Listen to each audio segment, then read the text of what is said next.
Bonjour à tous, je viens vous parler de Noël, et plus particulièrement de Noël 2021. Le jour de Noël rappelle chaque année un fait incomparable et de la plus haute importance, la naissance de Jésus-Christ, le divin Sauveur né sur la terre pour le salut de tous les hommes. C'est environ en l'année 330 que l'on a commencé à fêter Noël le 25 décembre. C'est vraisemblablement en relation avec Luc 1, 78, l'Orient d'en haut nous a visités, et avec le solstice d'hiver et l'allongement de la durée du jour, on parlait de la renaissance du soleil, que cette fête a commencé à remplacer à Rome les fêtes païennes de l'Empire romain. Pour les hommes du monde sans Dieu,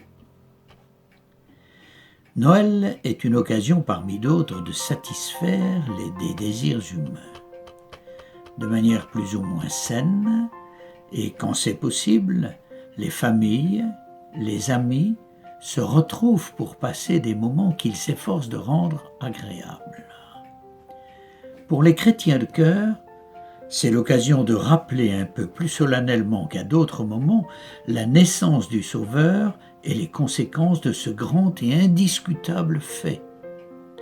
Je vous invite à lire dans la version biblique dont vous disposez les textes suivants, Évangile selon Matthieu du chapitre 1, verset 18 jusqu'à la fin du chapitre 2, Évangile selon Luc, chapitre 2, versets 1 à 20.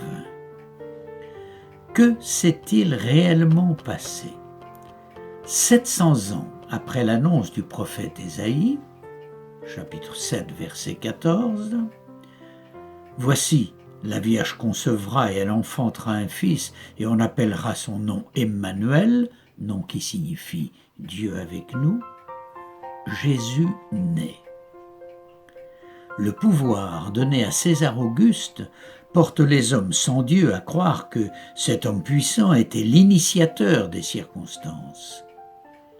Mais le texte biblique précise que le recensement est le motif du transport de l'enfant Jésus du lieu du massacre à Bethléem de Judée pour que se réalise la parole de Dieu transmise par le prophète Michée au verset 2 du chapitre 5. Plus tard, l'enfant Jésus est ramené à Nazareth afin que se réalise la prophétie, il sera appelé Nazaréen. Évangile selon Matthieu, chapitre 2, verset 23.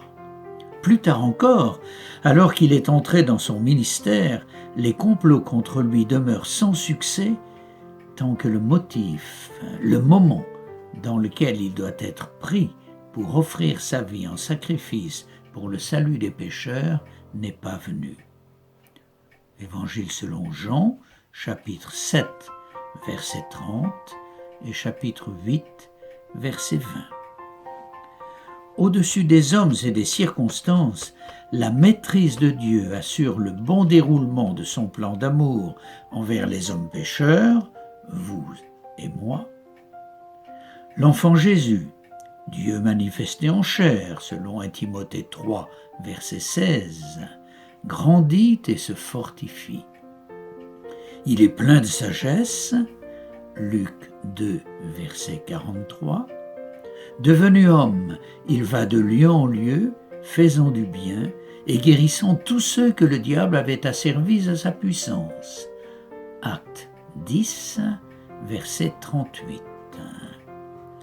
Dans quelle sphère le Sauveur des hommes est-il venu ? Il est venu longtemps après la désobéissance d'Adam. Il n'est pas venu vers l'homme innocent. Il est venu vers l'homme pécheur et coupable apporter une grâce proportionnelle aux besoins de l'homme perdu. Le monde, religieux ou non, n'était pas disposé à le recevoir. Il n'a pas été reçu par le peuple auquel il appartenait. Évangile selon Jean, chapitre 1, verset 11.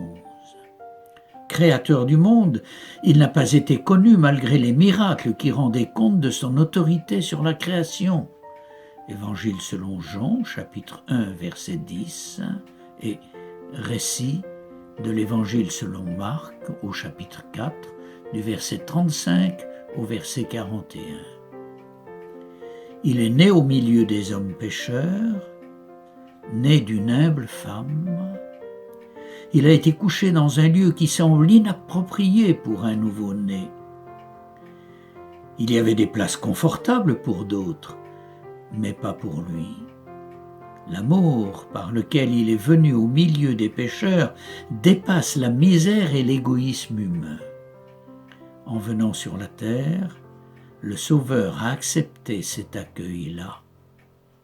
Faisons silence un instant et pensons à cette venue de Dieu parmi les hommes.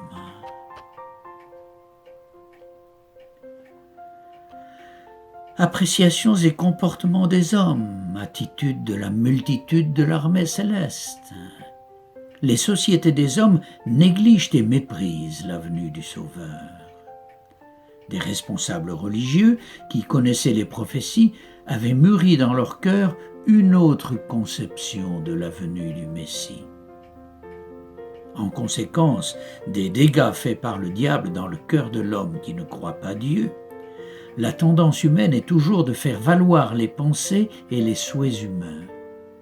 Et l'homme n'accepte pas Dieu tel qu'il est et se révèle.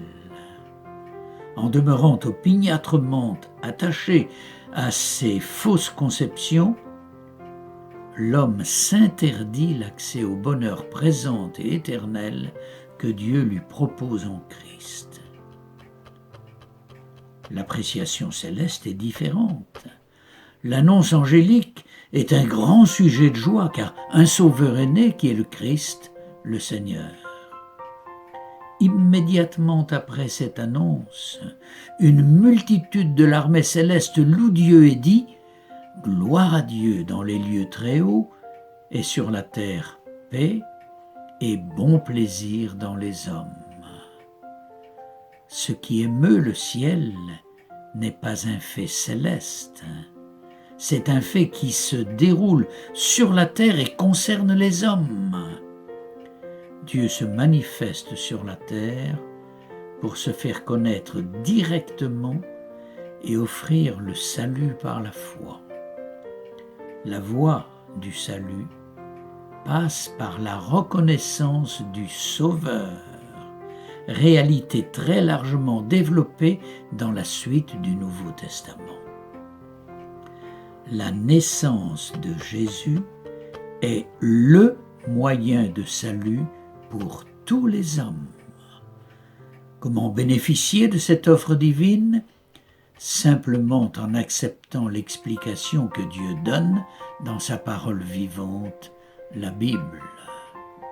Voici 3 précisions claires. Jésus-Christ, il n'y a de salut en aucun autre. Actes chapitre 4, verset 12.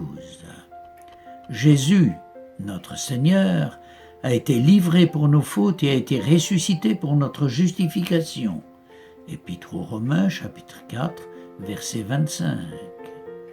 Vous êtes sauvés par la grâce, par la foi, non pas sur le principe des œuvres.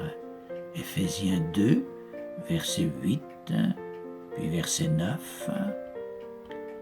Chers auditeurs, nous voici à Noël 2021. Dieu vous parle une nouvelle fois pour vous inviter à recevoir Jésus-Christ pour votre sauveur personnel.